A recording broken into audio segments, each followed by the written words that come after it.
अभी अभी दोस्तों बहुत बड़ी खबर निकल के बाहर आ रही है। केंद्र सरकार ने आज एक बड़ा फैसला लिया है। पंतप्रधान नरेंद्र मोदी की सरकार ने आज मराठी भाषा को शास्त्रीय भाषा का दर्जा दिया है। इसलिए ये पूरे महाराष्ट्र के लिए बड़ी गर्व की बात है। उप मुख्यमंत्री देवेंद्र फडणवीस ने केंद्र सरकार को धन्यवाद दिया है। आज की इस वीडियो में जानेंगे कि शास्त्रीय भाषा का दर्जा पाने के फायदे क्या होते हैं। ज्ञानेश्वर माउली द्वारा वर्णित मराठी भाषा का इतिहास लगभग 2000 वर्ष पुराना है। आज केंद्र सरकार ने एक बड़ा फैसला लिया है। मराठी भाषा को शास्त्रीय भाषा का दर्जा प्राप्त है, तो ये महाराष्ट्र के लिए बड़ी गर्व की खबर है। पिछले कई सालों से इसकी मांग हो रही है। यह मामला केंद्र सरकार के अधिकार क्षेत्र में आता है।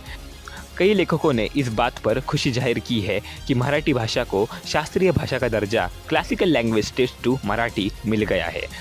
महाराष्ट्र में बीजेपी नेता लगातार इस संबंध में केंद्र सरकार से संपर्क कर रहे थे। केंद्रीय संस्कृति मंत्रालय इस संबंध में निर्णय लेता है। अब तक कई भारतीय भाषा शास्त्रीय भाषा का दर्जा प्राप्त कर चुकी है।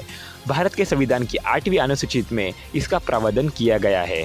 शास्त्रीय भाषा का दर्जा पाने के मानदंड क्या होते हैं वो पहले हम जान लेते हैं। पहला, भाषा का साहित्य कम से कम 1500 पुराना होना चाहिए।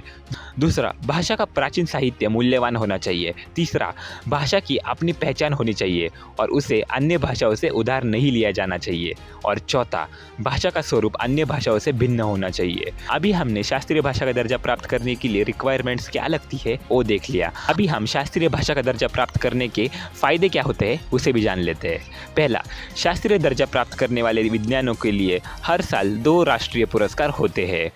दूसरा, शास्त्रीय भाषा का दर्जा मिलने के बाद अध्ययन उत्कृष्ट केंद्र स्थापित किया गया है। और तीसरा, प्रत्येक विश्वविद्यालय में शास्त्रीय भाषा का एक अध्ययन केंद्र स्थापित किया जाता है। तो ये कुल 3 फायदे होते हैं। किसी भाषा को शास्त्रीय भाषा का दर्जा प्राप्त होता है। वर्तमान में देश में 6 भाषाओं को इसका दर्जा प्राप्त हुआ है। तमिल, तेलुगु, संस्कृत, कन्नड़, मलयालम और उड़िया को शास्त्रीय भाषा का दर्जा प्राप्त है। अब इसमें मराठी भाषा भी शामिल हो गई है। देवेंद्र फडणवीस ने अपने ट्विटर हैंडल पर इसके जति अपनी प्रतिक्रिया व्यक्त करी है। उन्होंने कहा कि देवेंद्र में पंतप्रधान मोदी और केंद्र सरकार का आभारी हूँ। पीएम मोदी ने इतने सालों की मांग मान ली। आज से हमारी भाषा शास्त्रीय भाषा मानी जाएगी। यह एक सुनहरा दिन है। राज्य के 12 करोड़ लोगों की ओर से और दुनिया भर के मराठी लोगों की ओर से मैं केंद्र सरकार का आभार व्यक्त करता हूँ। ऐसा देवेंद्र फडणवीस ने अपने ट्विटर हैंडल पर लिखा था। अगर दोस्तों आपको ये इन्फॉर्मेटिव लगी हो तो इस वीडियो को लाइक कर दीजिए और चैनल को सब्सक्राइब कर दीजिए। मैं मिलता हूँ आपसे अगली वीडियो में। तब तक जय हिंद, जय भारत, बाय।